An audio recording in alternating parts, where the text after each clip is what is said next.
স্বামী বলে বিবি তুমি চলে যেও না, এবার থেকে খাটবো বেশি অভাব হবে না। বিবি বলে ওদের বাড়ির বউগুলো সব সুখী, সারা গায়ে পরে আছে সোনার গহনা দেখি। ওদের মতো আমার গায়ে, বিবি বলছে ওদের মতো আমার গায়ে সোনার গহনা নাই রে, থাকবো না এই ঘরে। ও আমার মা বোনেদের বলি রে, শোনো কান ভরে।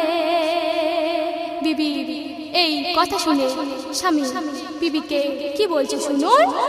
গরিব আমি খেটে খাই, কোথায় আমি পাবো, কেমন করে সোনার গহনা কিনে তোমার দেব।